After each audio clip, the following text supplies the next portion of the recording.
শহীদ রাষ্ট্রপতি, স্বাধীনতার ঘোষক, বিএনপির প্রতিষ্ঠাতা বীর মুক্তিযোদ্ধা জিয়াউর রহমান বীর উত্তমের ৪৫তম শাহাদাত বার্ষিকী আজ। রাষ্ট্রপতি থাকা অবস্থায় ১৯৮১ সালের এই দিনে এক ব্যর্থ সামরিক অভ্যুত্থানে চট্টগ্রাম সার্কিট হাউসে নির্মমভাবে শহীদ হন তিনি। ক্ষণজন্মা এই পুরুষ আর কিছুদিন সময় পেলে আরও অনেকটা পথ এগিয়ে নিয়ে যেত প্রিয় মাতৃভূমি বাংলাদেশ।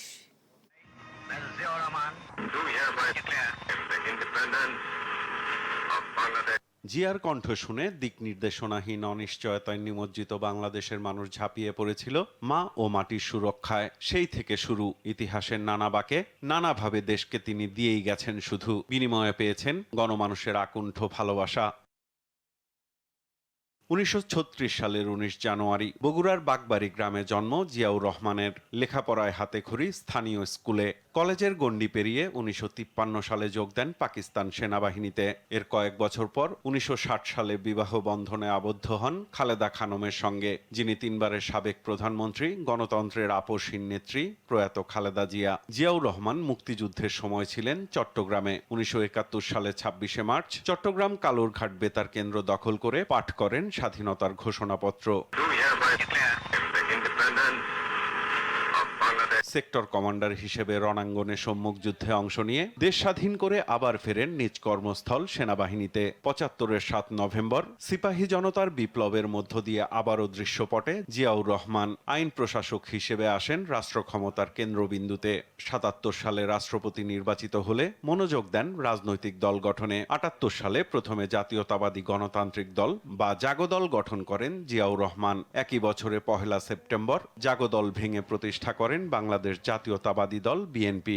ঘোষণা করেন ১৯ দফা রাজনৈতিক কর্মসূচি।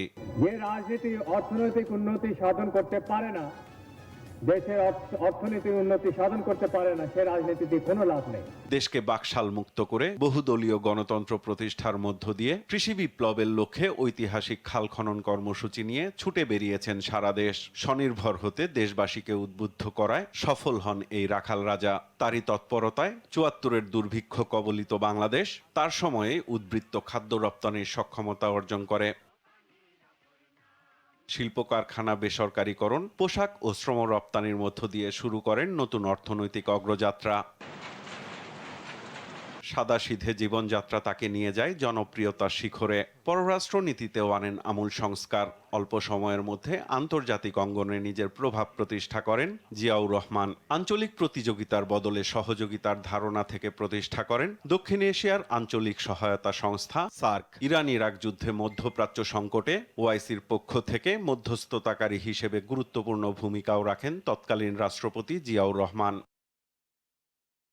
সততা ও দেশপ্রেমের কারণে সাধারণ মানুষের হৃদয়ে স্থান করে নিলেও দেশীয় ও আন্তর্জাতিক ষড়যন্ত্রে মাত্র ৪৫ বছর বয়সে জীবন দিতে হয় জিয়াউর রহমানকে। ১৯৮১ সালের ৩০ মে চট্টগ্রাম সার্কিট হাউসে একদল বিপদগামী সেনা সদস্য তাকে নির্মমভাবে হত্যা করে। ক্ষণজন্মা এই রাষ্ট্রনায়ক দেশমাতৃকার জন্মলগ্নে যেমন নিজেও নেমে পড়েন সশস্ত্র যুদ্ধে, তেমনি স্বাধীনতা পরবর্তী রাজনৈতিক শূন্যতা পূরণ করে গণতন্ত্র প্রতিষ্ঠার মধ্য দিয়ে দেশের উন্নয়ন অগ্রযাত্রা শুরু করেছিলেন। তাকে হত্যার মধ্য দিয়ে অগ্রযাত্রায় বিচ্যুতি না ঘটলে বিশ্বে অনন্য উচ্চতায় থাকতে পারত বাংলাদেশও। সাইফুল রিপন, দেশ টিভি, ঢাকা।